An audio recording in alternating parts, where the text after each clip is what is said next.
I'm Arlan Hamilton. And I'm Bridget Coulter Cheadle. And we are at Blackbird in Culver City on our yet-to-be-named podcast. But we are in episode 2 somehow. We made it happen. We did. I love it. You know what I love about it is that we worked together on an interview for my book, Your First Million, just a few days ago.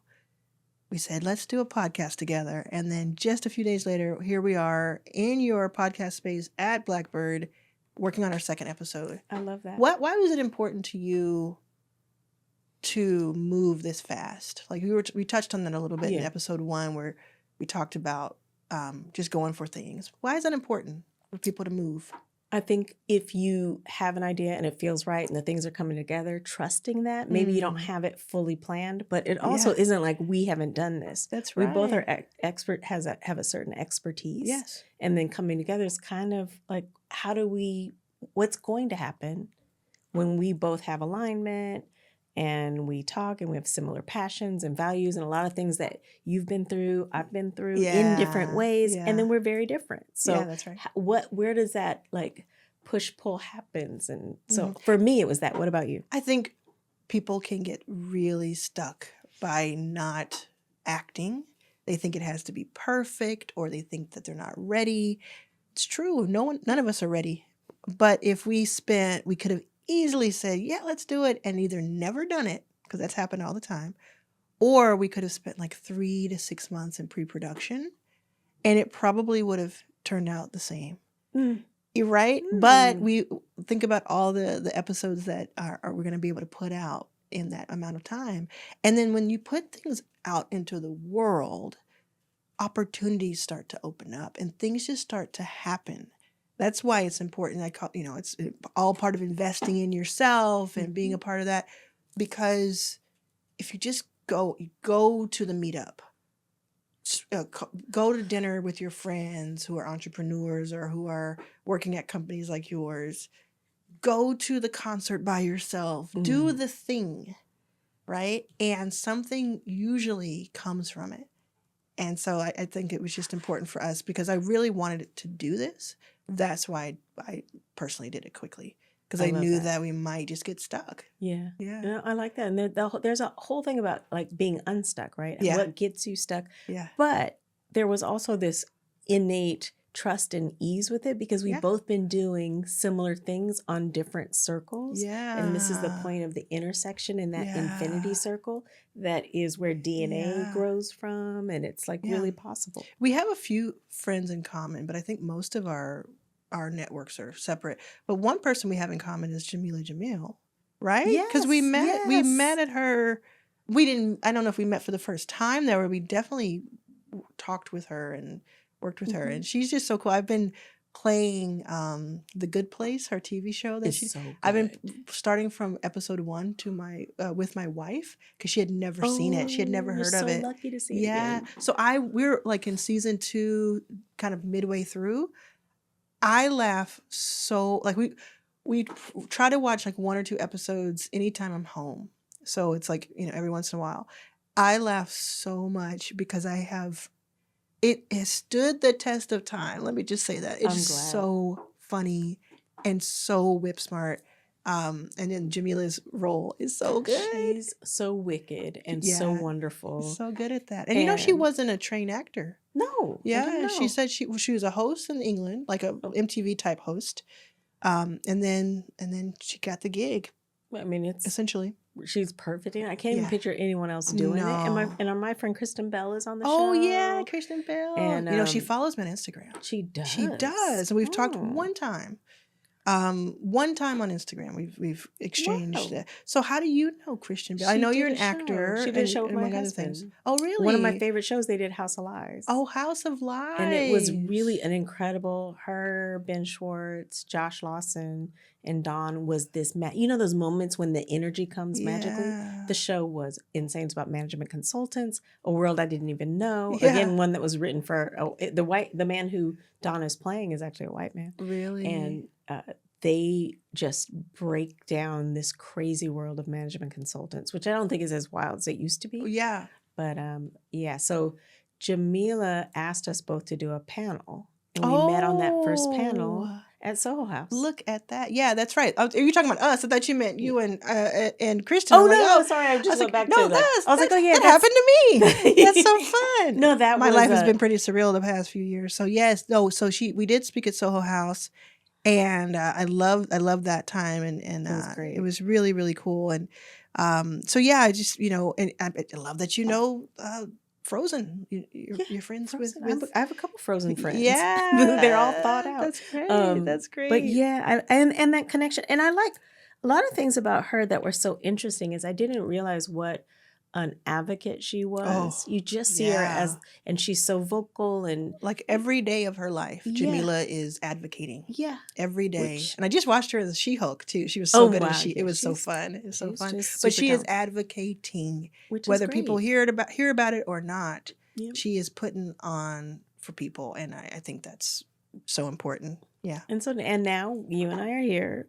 and following our passion and purpose, whatever you want to call it. Jamila, if you want to come on another episode, let us know. We'll bring you in. That's a good idea. Yeah, she did my podcast in 2020, right before I think it was 2020, and I laughed so hard I couldn't. That's great. I couldn't. She's funny. It was ridiculous. She's so naturally funny. That's great. I think people don't realize that either. I think they think that she's just like a character. It's stupid how funny she is. But yeah, I mean, I'm trying to think about how to go from that to sobriety. Oh, sobriety. Well, there really isn't. That's interesting. Funny. Well, yeah. So I just have it listed here. So what we're doing is we came together. We said, like we said earlier, we wanted to do this podcast. We wanted to talk about different topics that we know people come to us about, that we get to talk about with each other, but people don't necessarily get to be in these rooms, in these spaces, and in these conversations. We wanted to bring them to this audience, and so we wrote down, a few items, and one of them is sobriety, and I don't know exactly how to ease into that. Well, I have a question about sobriety. Then. Okay, why is that? What triggered? What happened for you? Yeah, that you were able to make that choice and know that that's the choice that you needed. I'll tell you why I did it and how I got sober. And I know that what I love about this podcasting, video, audio, is that there will be people who listen or watch who relate to this, who never get to talk about it with their friends or family, and therefore feel extremely isolated. But hopefully you'll find some help here, and you're not alone. This happens to a lot of people. So obviously there are people in this world, and I, love them. Never know what this is like, but there are people in this world who can have a drink or two, and that is that. And it was just with their meal, or they're out, or by themselves watching TV, whatever, and it's just a drink or two. Then there are those of us who, if you have one drink, your whole night, it's your whole day, it's gone. And that's what I was for the better part of 15 years, from 21 to 36. I had a year and a half in the middle of that where I did go sober very, very painfully because I thought I would die if I didn't. And it was terrible. I had withdrawal. I wanted alcohol every second of every day. It was almost like being still in it because I was thinking about it so much.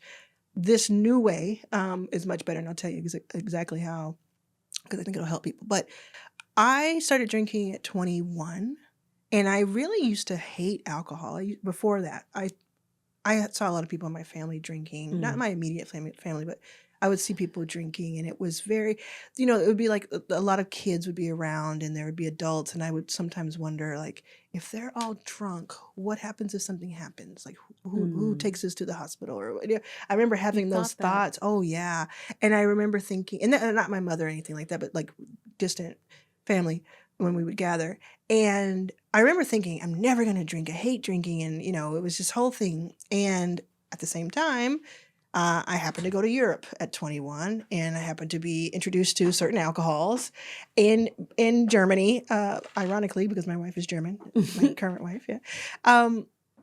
And so I just started drinking very socially, and I really liked how it took me out of pain. It took me away from what I had to deal with. It was a crutch for me from almost day one. And I thought it made me super creative and funny and all the things. And I think if I ever to like do like a video of it, I would think I was saying these amazing things. And I'm sure it was just a sloppy sort of like, oh God, why is she talking to me thing? And I was very, what they call high functioning. So and again, this is for people, if you can relate to this, listen to me. I was very high functioning.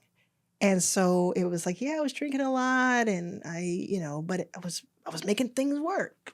So I thought. Then when I hit my 30s, the hangovers became so debilitating and they would knock me out for days. Like my hangovers, it gives me like a physical, like I just, ugh. And it was not only that, but it was just like, I got so addicted in starting in like really in my 30s that I would sometimes sacrifice food for alcohol if I didn't have enough money that day. Because I remember I was broke back then too. So it became what I used to call it. And I remember I was living in Sherman Oaks and I would call my friend Diane, another Diane story, she'd come in and help me. And I would say, I need my medicine. It was my medicine. And that's deep, right? That is not right. So it got so bad. And I'll tell you what happened that really solidified that I need to stop. So I started dating my current wife, Anna. She's German, so she was over in the U.S. for a few months, and we did that back and forth. I'd go there, she'd come here, and I would get drunk. I'd drink every single day, 6 o'clock, drink. And one day I went to a Macy Gray concert, and I've had multiple rock bottom moments. By the way, this is just one that was more recent. But I went to a Macy Gray concert, and it was such a great concert. She was so good. But I just drank so much. And I was by myself, and I was meeting people, and I was being all whatever. And I drank so much. By the time I was in the Uber on the way home, I called Anna, and I said, please come to the front door because I can't see. I don't know. I don't know how I'm going to get in this house. She comes in. All I remember is her kind of pulling me by the arm and me just passing out and just being sick for 2 or 3 days. After I was better, she sat me down and she told me that she sat outside of our bedroom. She did not sleep in the bed because she did not want to be around me. But she sat outside of it with the door open so she could listen to me breathe to make sure I did not pass away in the middle of the night. And that's how bad it was. And then when she told me that, it was like that moment that you need to understand how bad it is because you don't necessarily know. And I said, oh, this won't stand. I'm going to lose everything if I don't. And by this time I had started the fund and I had investors and I was thriving and I was still on my way up, but it was tough. And so I said, I have to do something. So I thought I was going to go to rehab and I thought I was going to have to stop the fund, Backstage Capital. I thought I was going to have to stop it, but I would go save my life and people would understand. And one weekend during WeHo Pride of all weekends, because that's when we really drink, I said, let me try one thing. Let me try a book or something. I want to be hypnotized or something. Let me try one thing before I go all in on rehab. So I did a lot of research and I found this book. And everybody listen if you're passing out here, or if you're getting quiet here. I found a book called This Naked Mind by Annie Grace. And there are several books about stopping drinking, right? That's not something that she created. And a lot of times, you have some of the same information in these books. But what I liked about it was a woman. I said, I'm going to probably be able to relate better. I got the audio version so I could hear it. So, because I was hoping I'd be hypnotized. That was my whole thing. I was like, let's make it better, make it better. Somebody fix it. And there was just something about, it was just something, her name was Annie Grace, and it just kind of something spoke to me. I started listening at the beginning of WeHo Pride, which is like a 3-day extravaganza. I had like VIP, free drinks and stuff. And the first thing she says is you can drink while you listen to this. Just don't drink literally while you're listening, but you can still drink the days that you're listening to this because we need, you're not going to stop cold turkey. So it's like, bet, let's go. So I drank those 5 days and I listened to it for 5 days. On the 6th day, I went, it was a weekday. I was ready to watch my Rachel Maddow because that's what I do back at, in that day. And I reached for my drink that I was going to go for every single day of my life, just like I had the day before and thousands before. I reached for the drink. I didn't want it. Had no interest in it whatsoever. And I said, that's weird. This is probably, they did probably hypnotize me for a day. I put it back and I'm Right. like, oh, for a day it hypnotized me. I come back the next day, same thing. I don't even pour it out, which is what I normally do when I'm so mad at myself. I pour it out. Mm. I just left it there. Haven't had a drink since, except for twice when people accidentally gave me a sip, Mm-hmm. I have not had a drink that I poured for myself since that day, that 6th day. And that was in 2017, so it's been 6.5 years. That's mystical magic. Any grace. Now, it does not work for everybody. Right. It does not take the place of medical help. But it is, if you are trying to quit or cut down, you don't have to quit. If you want to cut down and be in more control of it, Annie Grace's book has helped me. That's all amazing. I'll say. That's It's it. helped me. We're now friends. That's amazing. We found each other, and she's just phenomenal. She's been on Red Table Talk, and she's sold 1 million+ copies of this book. Wow. And she's just wonderful. So And check it out. I would recommend the audio version, and it saved my life, and it changed my life. Wow. And you can feel it, and that is amazing that you also walk through and share that story. Oh, a lot. Have to. Yeah. You have to, because for most people, they don't need help with this. It is just something that they do. Right. But what I learned and what you learn in the book is that we have really been marketed to on a something that kills more people than cocaine, and kills more people than certain other diseases. And it's kind of once you start getting into the logic of it, it's kind of like, actually would like to not be so beholden to that, because was I tricked like cigarettes? Was I tricked into Right. this? So it spoke to your intellect. That's the way it worked. That's It was amazing. spoke to the Spoke to your logical intellect. side of things. Yeah. It was, I found myself nodding my head and saying out loud, yes, multiple times, Right. because I was like, oh, and I guess this naked mind is about like taking away what you think and starting over, Right. like a child, essentially. That is deep on so many levels and magical and not magical, like speaking to your logical, but that's that sort of trust and truth. I don't know. Yes, give me a moment. Yeah. I know it's, I'm getting dry. No, Okay, fine. thanks. Yeah. Yes, so that has That's been such incredible. it's been so great. And I tell you what, right after that, it's so funny. I went to Essence Fest for the first time. I then went to Ireland, and then I went to the French Alps in a 2-week period. 3 different places that people are drinking. All about the Guinness. And all about drinking. New Orleans. Well, we saw Girls Guinness. Trip. You know what they were doing. And I didn't care. I didn't want to drink. I didn't mind anybody else drinking. That's the best part of it. I don't mind if somebody sits and has a drink with me. So what is that thing? That thing for you, but I'm thinking about the core of that, trusting our intellect, taking away and washing away these societal layers, and your passion. You were doing this already. Your passion for making sure that we had access to information and capital. Me going, with Blackbird, I just feel this thing, and I'm on this path, and I don't know where it's going, but I'm going to give it a try. So you were obviously searching and see, but there's something even in that relates to the work that both of us do in different ways. I think we both just realized, now you can tell me if this is right, but we just kind of realized that there's no use in getting anywhere great alone. Yeah, that's it. We find, because we were both so curious, we then find that information and we bring it back. This is another thing, and tell me if you can relate to this. Whenever I feel stress or anxiety, what really helps me is to like interview people or learn from people and then share the information with others. Like with the pandemic, I just started interviewing as many people as possible and sharing the information because it made me feel safer and calmer. Yeah. Do you relate to that? I do 100%. And then that curiosity brings you to do things that are outside. Because, we talk, I am an introvert. Yeah. I don't feel like you're very introverted. Oh, I am. But we all have our introvert extrovert thing. But I would have never gone to a conference. And design started me going to conferences. And every time you step outside of your comfort zone into something that's curious about, that you're curious about or you want to learn, you get that experience. And then for me, the same thing. I want to share that. Yes. Even being an interior designer, like, wait, more of us don't know this work. I want to share that. How do we do that, and then why am I being called to do something? Yes. And am I going to answer it, or am I going to kind of just be scared and stay in the comfort place? You taught me that only 3% of interior designers, which is different than interior decorators. Let's talk about the difference. Yeah.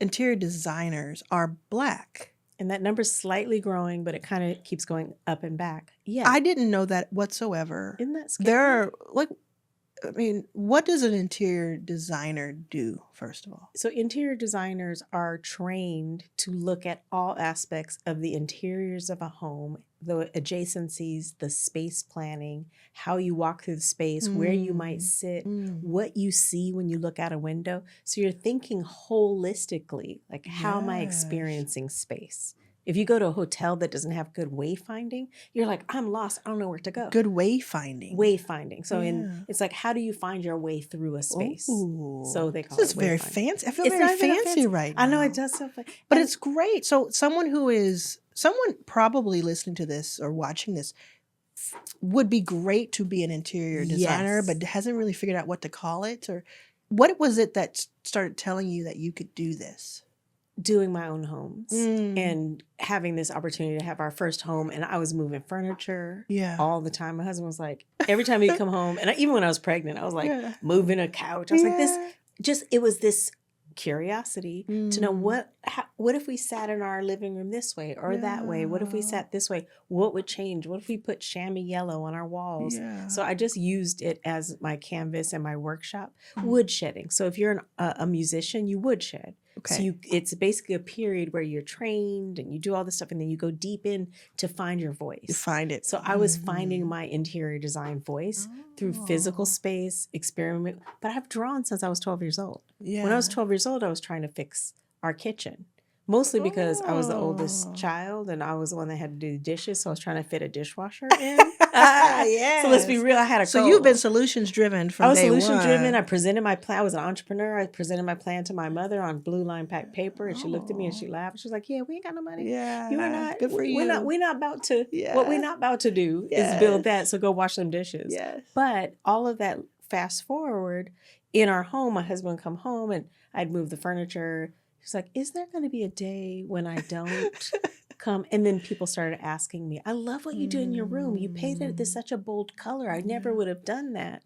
Will you help me with yours? And I didn't feel like I'm qualified to help other people because I'm still figuring this out, making tons of mistakes. Like I did a tile job that I was experimenting. I can see it came back to you right then. It was I was experimenting and I wanted this like spa-like, but I wanted some inspiration. So I put just the wrong colors together. Yeah. We had to pull all that tile out and redo it, and then it worked. But I don't want to do that with a client. So I went to UCLA's interior design, interior arc ID program, took a class. Like, let me just see what this is. It just kept sparking that. And then it took 3 years, but I went through their entire program. Oh, that's so cool. And graduated with distinction. I was like, I have an aptitude for this. And that's so cool. So that led me along that whole path. Did those 3 years go by fast or slow for you? They went fast. And my kids were in elementary school at the same time. So it was a really rapid period. But it was the work, the all-nighters. I hadn't done all-nighters since undergrad. Okay. So it's a postgraduate program. And I was not ready. But I loved it. So if you give me a piece of paper and a solution and a problem to solve with a floor plan, I can draw for hours and hours and not want to get up, not want to eat. Mm-hmm. What are the things, anybody listening right now, what are the things that you do that you have to be pulled away from? I had to be pulled away from drawing, design, painting, sketching. And that's a great way to think about it, because so many people are looking for their what and their why. They're looking for a direction. So many people that I meet, I don't know what type of business I would start, or what type of business should I work at that is more fulfilling to me. Mm-hmm. And that's such a great way to say. I say, your obsession is going to fuel your success in a lot of ways. Because the people we think about, LeBron, Beyonce, the tech giants of the world, they are obsessed. And I find myself obsessed with things that I really care about. What are you obsessed with? I'm obsessed with, usually it's different topics. Like, More recently, I've gotten really down the wormhole about like content marketing so that I can learn and do it and then teach other people how to do it, because I want to help create 1,000 millionaires. And so a lot of that's going to have to come from us being independent and finding our way and generating revenue and building. And so a lot of people don't have money for ads. And so how do you do content marketing that can become viral, yes, but just can be a sustainable way of bringing new people into the fold every single day? And like I get obsessed with that. Before, obviously, it was Backstage Capital and helping to level the playing ground for underestimated founders. And that was an obsession that I went to sleep thinking about, woke up thinking about, dreamed about. That's the thing. That's the thing. That's the thing. And that's the only thing. So if that's a really great exercise is to think about it. And some people might say, well, mine's kind of silly, or mine's kind of a hobby or something. There are so many ways to find your path with something that can be considered a hobby. Most podcasts, for instance, are about hobbies or about interests. I know that. Yeah, if we think about what people talk about, most of them are just this interest to spark or something that kind of accentuates something else that they're doing. But I love hearing these stories of, someone who just got obsessed with learning how to make. There's a woman who's like makes a certain type of soap with beeswax, right? And it just like became this thing. And like, what are you doing? And then that's multi-million-dollar company now. We need it, yeah. Or fixing a sponge. Yeah, the sponge is now worth $100 million. Exactly. Like what? Exactly. It's a sponge. Yeah. So it's good stuff happens now. I don't think you should be obsessed with people. You should be obsessed with like a subject. That's just my opinion. Just because people may take that the wrong. Some people may take it the wrong way. Oh, I'm obsessed. Be obsessed with my goodness. Your. It can be dangerous. Your knowledge gathering and your research and your upskilling. That's an important distinction. Yeah. Obsessed in what you want, and then what do you want to do in the world? Like what if you affect one person, if you're the only thing you want, like teachers are the geniuses, right? Yeah. My sister-in-law is a second grade teacher. She's currently like on a sabbatical, but she loves her students. She loves the second grade is her grade. Yeah. And she, every year, 25 young people go through her class and they remember her. Actually, our social media content person was her student and still remembers her. And they hadn't seen, just randomly happened to be her teacher. She ends up being like best friends with my daughter, but she remembers her because she's so good at it and passionate. And she's also super funny. She should be a comedian. Oh, but she should do what she's doing. Well, I like people who kind of find their way, like people who become comedians after they've been in another position. Because you never know, she could be. She could be, and she could, because she came to Blackbird for a round table, and we were all like getting emotional and having like connection. And every time she said something, wow, that natural funny, like we were talking about with Jamila. Yeah, that's always cool too, because you don't have to do the same thing your whole life. It's not like you find your way and then you're just there and that's all you're doing. It's like you like, I know that I work on a few things, but I had the foundation of Backstage for 8-9 years. Then I branched off into a recruiting company, and now I'm going to work on I'm working on a stealth CPG product, and it's just, and then the events, and your first million live. It's all these things, but I couldn't have started that way because I wouldn't have done any of them well. Right. So I definitely did have to have a foundation, and then I try to stay aligned with different interests. But it's so fun to think, oh, you know what I do, and I think a lot of people do this, is like I'm 43, and I think anytime I'm a little bit worried about where I am in life, I'll go and look up Wikipedia where Ellen was at a certain time, or where Mark Cuban was at a certain time, or where, this person was at a certain time. And I say in my book, you shouldn't compare your chapter 2 to somebody else's chapter 10, but it does help me because you notice a lot of people, like Ellen, I think Ellen's show started when she was a year older than I am today. Oh, wow. I think that's the right. Damon John started, at 40, I believe, on Shark Tank, and has been there for how many years. And when you think about like Mark Cuban, he's a generation older than I am, so 64, 63. And he is living his darn life. Right. And I'm thinking, oh, like I can't wait to be 60, Right. because I'm It's gonna feel earned. that way. I'm gonna feel, it's so there's a lot to that. There's a lot of hope, I think, Yeah. that comes from that. Just thinking of it that way. You can Yeah. always choose to think in a negative way. But, Mm. why is it important to find that hope, that glimmer of hope, do you think? Yeah, I think it's important because we're living this human experience in a very profound time that is globally different than anything that we've known before. Yes. Even the pandemic that happened 100 years ago was nothing like this in a world of social media, in this time of electronic advancements. Yeah. But at the core, we're still human beings. Yeah. And how do we stay connected? So I think I'm an eternal optimist, even if I go through a depressive state where I'm just like, I have work to. I mean, because if you don't sleep enough, if you don't eat right, if you don't, you're not going to feel great. Yeah. So I'm about like, how do we all feel great? Because I've gotten this opportunity through following my passion and purpose and the things that I learned studying and training to be an actor, the rejections, 100 rejections to get one role. Like anytime you see anybody in anything, there was 100 to 1,000 no's. Yeah. So all those no's are the gift that got me to the yeses. Yeah. So in entrepreneurship, like I'm made for entrepreneurship. I know no's. I know that somebody doesn't like me for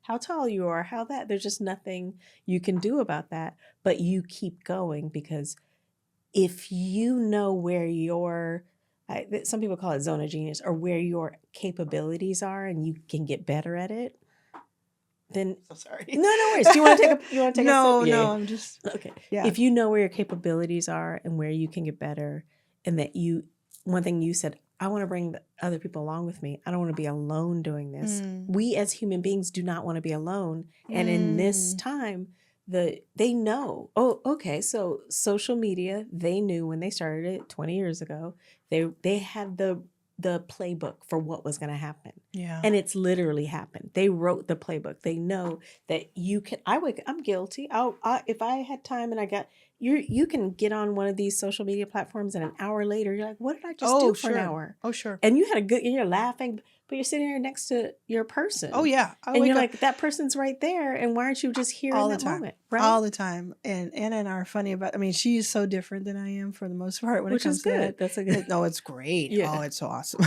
I'm so glad we have different, hobbies and likes and stuff. But she goes to sleep later than I do because she's an artist and she's always, she's maybe 2 a.m. or something. I go to sleep at like 10 or 11. And then I wake up at like 6 or 7 and she wakes up at like 9 or 10. So I'm just, if I'm home, I'm just like, boom, let me get on this. Let me get to my emails. Let me get to my, it's New York. What time is it in New York? And then I'm on my Instagram and looking at it. And I'm just like, every day, how did it go from 6:30 a.m. to now it's 8:30 a.m.? How did that happen? And I have my first call going in a minute. Yeah. But I mean, there's the push and pull. And I think there's no better example than the push and pull, the positives and the negatives than something like AI.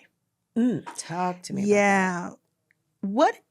I could talk about AI for a while, but it's important. It's a very timely. It is. It's a timely thing because there's a lot of fear around it. Yes, but it shouldn't be feared. And I have a lot of thoughts about it because I just haven't really played in it. But I've gone to even workshops. So tell me your. Well, that's what I want to talk about. Is I think that AI, although it's not, anything new, it's definitely been in the forefront the last year and a half mainly. But I've invested in companies that have been working on AI for a decade, It is something where I worry when I hear people of color, men and women, saying that they're not going to even try ChatGPT. I'll put an asterisk there and come back in a second. They're not going to try anything AI because it's stealing our jobs and it's dangerous and it's evil and that's it. I worry about that because although there is a lot wrong with AI and a lot dangerous about AI or the potential to be dangerous, that is essentially, in my opinion, as much as I understand today, like saying I'm not going to touch the internet because, it's dangerous and da-da-da. Excuse me. Da-da-da. We've been talking a long time. Yes. And so In what's going to happen if we keep saying that and thinking that is that we are going to be left completely out of the whole 100%. equation because of how these languages are learning. And I'm saying, maybe saying the wrong way. Yeah, the way it's learning. We need to be part of the conversation. We can't run away from it, because then we'll find ourselves with an even more of a difference in the haves and the have-nots. The asterisk that I want to put there is that I am an investor in ChatGPT, an OpenAI that runs ChatGPT. So I just want to say that. But and I'm a user. I was a customer first. I think it's very helpful. It helps me. I use it every day. But sometimes it acts like it's drunk, so I talk to it about that. It gets drunk? Oh, it gets a little wonky sometimes because it's still learning. Oh, right. And sometimes it's really off, and sometimes I will argue with it about race and things of that nature. Wow. Yeah. Oh, yeah. And I actually would send, I've been for years talking to two people who I know personally, Sam Altman, who's the president of OpenAI, and Satya Nadella, who's the CEO of Microsoft that powers it. I know them both, and I have been publicly saying, where are the Black people working on this technology? They're not saying anything. Sam has said, we do have Black people that work here. And I said, okay, I want to know who. I want to celebrate them. Right. And his thing has always been about, it's privacy and da-da-da-da. So when it started spitting out certain, wrong information, I would just send screenshots to Sam. just to get in his, bug him. And to his credit, he would say, okay, we'll have the team look at it. That's and, it wasn't ignored. Then I said, just like I wanted to have a seat at the table in venture, and I found a way to be backed so that I could have that funding. I said, okay, I can yell, or I can become an investor in OpenAI and have a little bit more to say. Little bit more weight to it. So Backstage Capital in the last few weeks invested in OpenAI. You better work. I love that. And I think that ties to what we're talking about with social media, because social media, has had 20 years to run to where it said it was going to go. They know where AI is going, and they know there's this GI that it gets to, right? That's the worry. So AI is artificial intelligence, and then it's general intelligence. Yes, so that it can think on its own, and it's already doing that. And that's what scares them, is they're like, oh, it's doing it. They knew it was going to do it, but it's doing it faster than they expected. And to your point, if we're not in those rooms feeding it important information that is, or even stopping some of this acceleration, because who's going to stop? Right, but I think. Even if we just are part of the conversation, that we have fears, because what we do is we say we're scared, but we say it to each other in some back room. Right. That doesn't help. That doesn't help that doesn't get anything done. But if we are at the table and we say we're scared, then even us saying we're scared can slow down some of the progress while we figure it out. Yeah, they're scared. Yeah. I was at a conference with some of the guys who are advising the government, because the government doesn't know what to do either. They don't have a clue. So they basically will be talking to you and experts and people to say, what should we be doing? And so they're kind of talking about what can you do when something becomes GI and you can't control it? How do you put guardrails around? Because there's always a bad actor who can program something into it. Yeah. So I think it's a conversation I can tell we can clearly go on, but I think it's, to your point, not something to be scared of. So I went on ChatGPT to just go, well, let me see. And I also want to be on the one that is different. I don't want to just go on but there's a black ChatGPT too. I didn't know. Yeah, but it's indie. Indie. But the more point of it is how do you utilize it as a tool to improve your productivity so you can do more of the dream inspiration things. That's what excites me about GI. I was like, well, just in a joke, I'm going to try this whole ChatGPT thing. So my husband hands me his phone. He's like, it's really cool. So I go on it and I asked it, I wanted some information about Black women and entrepreneurship. And I type all this stuff and it's like, we don't know. I beat ChatGPT. I was like, I don't want to, if it doesn't have anything in there that can tell me what's the demographics of this and nothing. As of my most recent update. No, it was just I do not have that since any information beyond 1972. I was like, I'm not asking you about 1972. I'm asking you about really. Yeah, there's so much room for improvement. That's 6 months ago, so it's probably it's gotten better, but it's also gotten worse. I mean, it is it it's run by humans, and it's Right. run by mostly affluent white humans that are younger than 50. Right. So And so that's a problem. That's why I'm screaming about it. Right. But at the same time, we just can't run True. back into the house and never, like get under the covers and not look up. Right. We have to be part of this conversation, even if it's in dissenting manner. There are some brilliant people of color who are expert, like true experts. I'm not an Nice. expert at all in this, but they're true experts in Ooh. this, who I'm so excited are out there in the world. And I think that they just need a bigger platform. So that's what we can do. We can provide platform for that. We can Yeah. even have people on this Yeah. show Yeah. that are able to talk Let's do through that. it and just take it to the next level. But on a more, casual note, it is fun to work with this, whether it's ChatGPT or something like it, and to have it help you up your game. Mhm. And to see and kind of think through things with it, have it research for you, have it come up with ideas, have some fun with it. Sometimes I'll have Yeah. it like create a script, not a script because we're It's a not doing bad that, script but writer right like now. like an outline, and it's It's like gonna get funny, better yeah, too. yeah. So there's all kinds of things. I'm not here to big up Yeah. ChatGPT at all or OpenAI. There's multiple I'm here choices to too. I'm here to just say that we can't be blissfully ignorant. That is fair. And I think on that blissful ignorance note, I know we're close on time, but on that, there's just so much in that track. Even one of our members, Melinda Williams, who was an actress in Soul Food and all that, Yes. she's teaching Black girls to code. I saw Black that. girl I code. saw that. She's just killing it. Like, it's so beautiful, because that's the other thing is like, how do we, because yes, don't be afraid of it. A lot of times we're afraid to fail and afraid of things that will fall on our face. And you talked about not being scared. And I want us to have that. Like, yeah, we made a mistake. Yeah, I'm not that good at this. Yeah. I'm not good at the operational side of a business. I'm good at the inspirational side, and I can keep it together. What gave you that courage to just be like, yeah, I went for a big reach and it didn't work, because part of it's always gonna work, but it didn't work in the way I wanted. What is that? My thing has always been, what if it does work? Right. I love that. How big would that be? Right. How cool would that be? That's it. That's all that drives me. That's great. What if it does? That's great. And did you get that from your family? Did you get it? Did you grow up with that? Like, you have a very, I want to, because we're talking passion purge, I want to talk about just a little bit about family, although I don't want to talk about family at all. Okay. But a little bit, because you travel with your family, and you know, your family is their own show. Like, your family is a reality show. They're entrepreneurs. Your mom is the bomb, and she's like so supportive and like goes around. Yeah.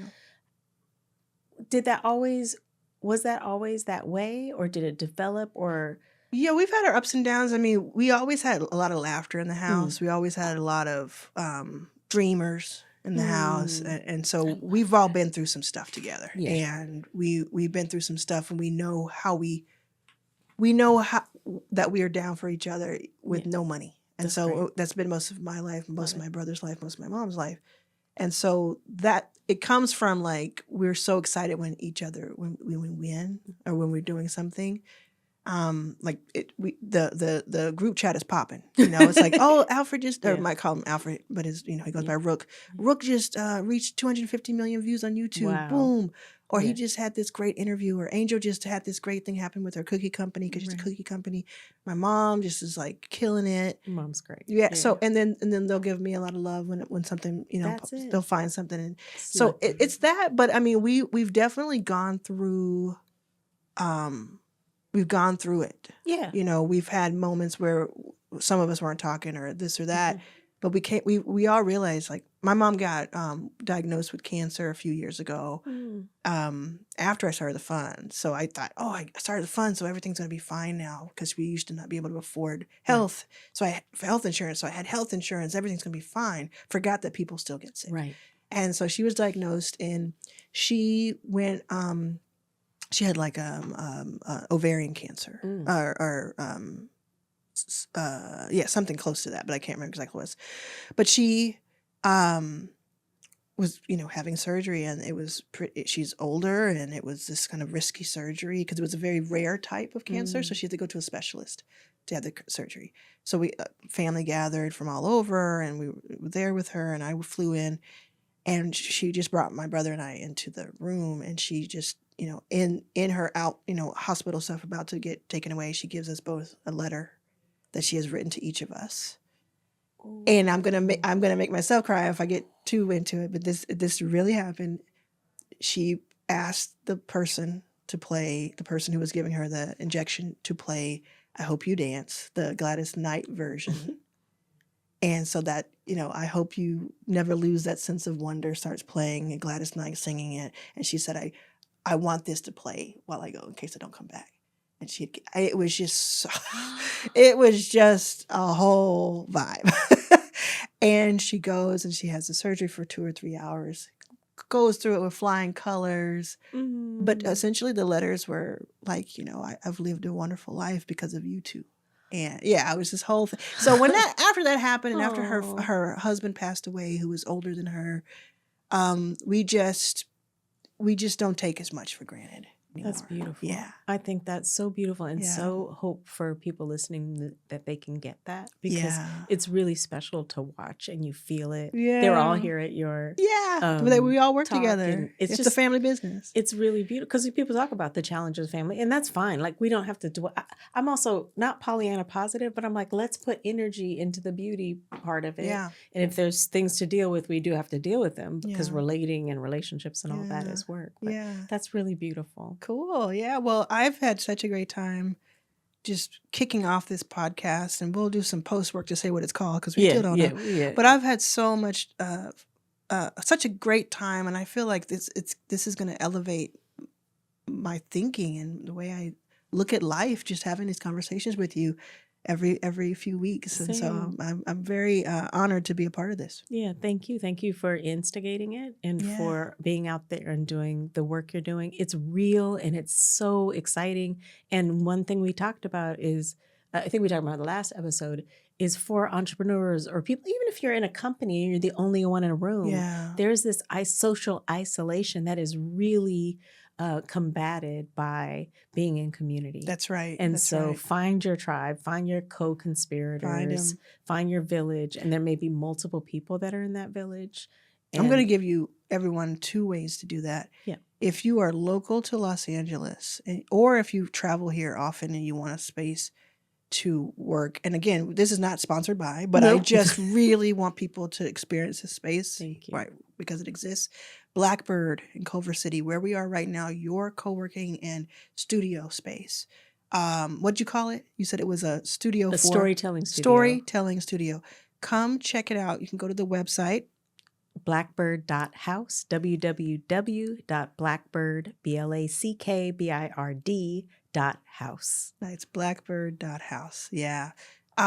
You can check it out, get a membership, bring your team here, work out of here all day, all week, or just a couple days a week, and you'll get so much. Book your event. Do a program offsites. Here. That's so cool. Yeah, I just had a great book launch here. So if you're an author and you want to do a book launch, this is a wonderful place to do it. And then online with Backstage, if you go to on YouTube, well, you might be seeing this on YouTube, Arlan's Your First Million, or BackstageInvest.com. It's a community that I'm putting together with my business partner, Brittany Davis in New York, and we are teaching underestimated people how to invest and giving them access to investments that we're working on, because we want to see us all win. So these are 2 community-based things that I'm thinking of. So BackstageInvest.com or Blackbird.house. And we'll see you next time on this podcast, which is yet to be named by 2 curious dreamers. That's right. Who are here in Blackbird Flyness Podcast Studio. Yes. And if you haven't read Your First Million, please pick that book up. And if you are in Los Angeles, we didn't talk about April, there is a conference with Yes. 2,000-3,000 people Yeah. that you can still attend. And if you use the code word Blackbird, you get a deep discount. And where do they go for that? You go to yourfirstmillion.live. We killing it on these URLs. I'm telling you. We got a lot of URLs. Yes, So yourfirstmillion.live. You can see the lineup. It includes Issa Rae, TLC, Rich Paul, LeBron's agent, and many, many more. Check it out. If you want to make your first million, this is where you convene to talk about that. I'm Bridget Coulter Cheadle. And I'm Arlan Hamilton.